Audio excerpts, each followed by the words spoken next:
I'm Oliver, 23 years old, just graduated from UC Berkeley, California, major in psychology.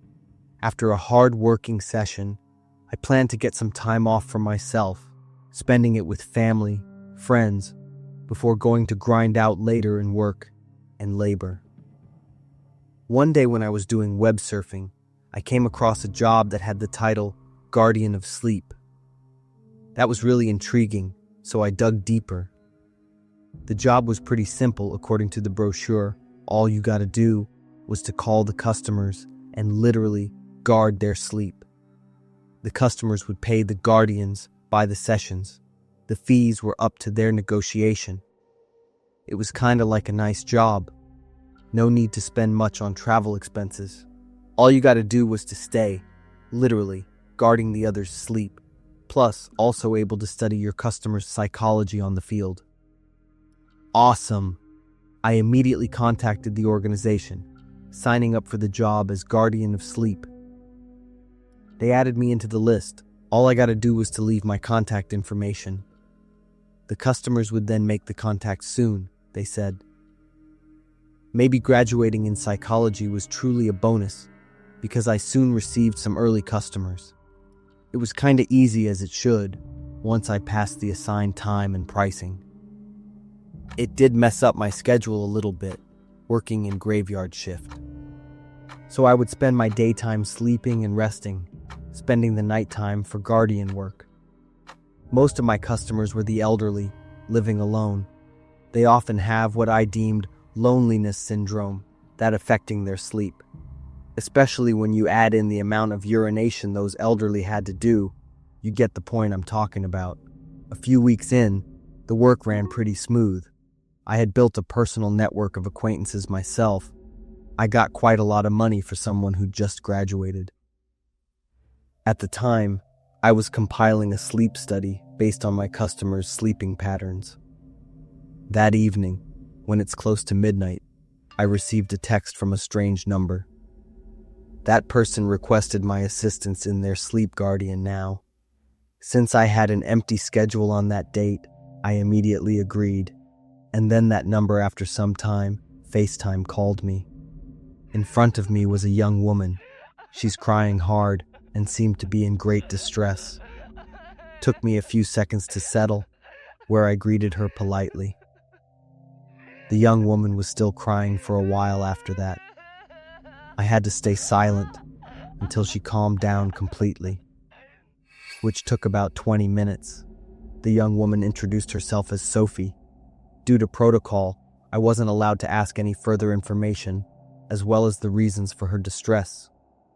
My job was only guarding her sleep, so I talked a bit to make her feel better. After some time, Sophie laid down on her bed, covered herself in the blanket, and said nothing else. She just kept her eyes opened, fixated to the ceiling all night long. At 7 a.m., I announced that my shift had ended, saying farewell to Sophie and prepared to leave. Still fixed on the lying position, she opened up to me, still in a monotonous voice.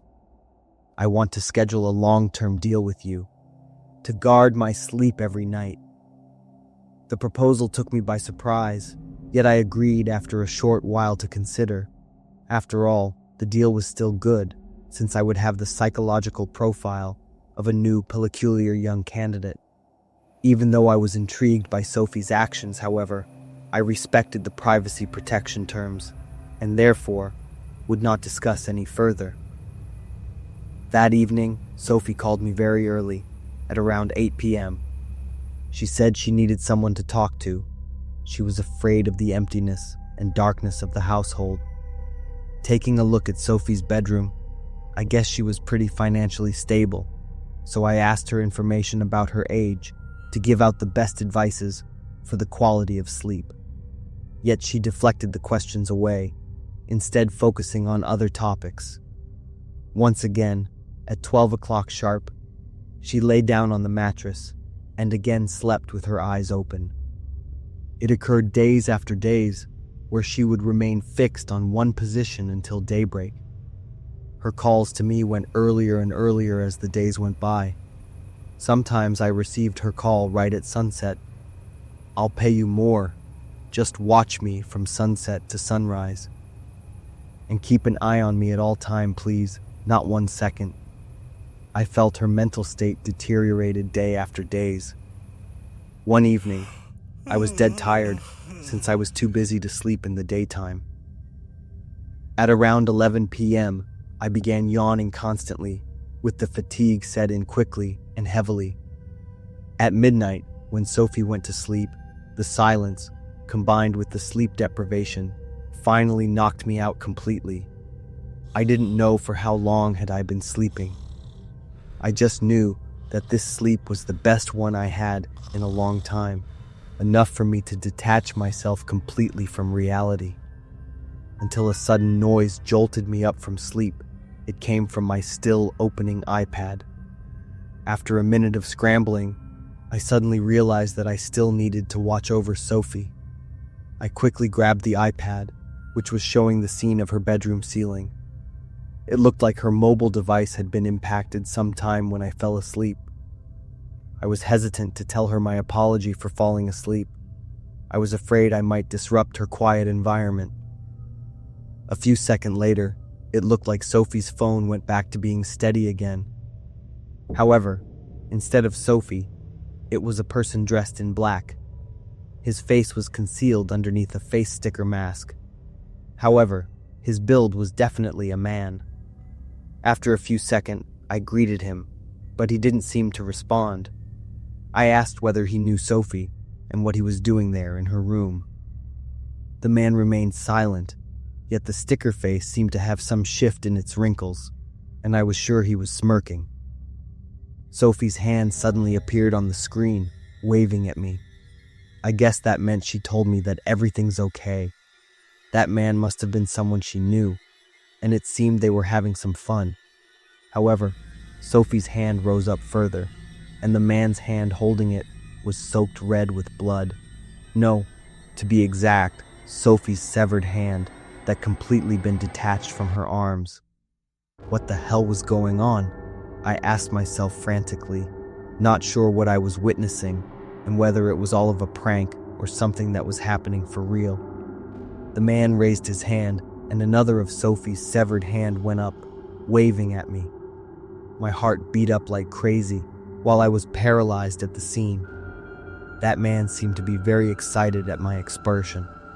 His bloodied hands meant something very, very terrible just happened with Sophia, and that very hand seemed to pull the camera down to the floor. I couldn't blink, my eyes glued toward his every movement. A stream of blood oozed down from his hand over the camera, smearing the screen in a blood-red filter. Sophie's black hair rose up on the screen, slowly revealing her bloodied face. She had both her eyes closed, and there was a lot of blood flowing from her neck down to her cheeks from the upside-down position. The man stopped at the almost severed neck of my client, then laughed aloud ecstatically. I shivered at the sight. What I witnessed there was so fucking surreal that it wasn't an impulsive act of anger in a robbery gone wrong. No, it seemed like a work of the devil. FaceTime connection suddenly went blank, snapped me from the trance I was at. Frantically dialed 911. I told the police about the murder scene I had witnessed, but when pressed further from the police, I knew only that the victim name was Sophie. Since the calls came from untraceable number, I couldn't recontact her again. Months of work with the police investigation, and we couldn't figure out where or even who Sophie was. The incident left me with a severe case of post-traumatic stress disorder, and I had to undergo psychiatric treatments. I couldn't bring myself to use any type of mobile devices with video features for almost 2 years. I had witnessed a serious murder right there at the screen. But the thing was, there wasn't any trace of Sophie, or any reports nationwide, and we didn't even know who Sophie was at all. To that day, I sometimes wondering about the things that happened, on whether it was real, or all just a dream. Whether that device from Sophie would ever contact me once again.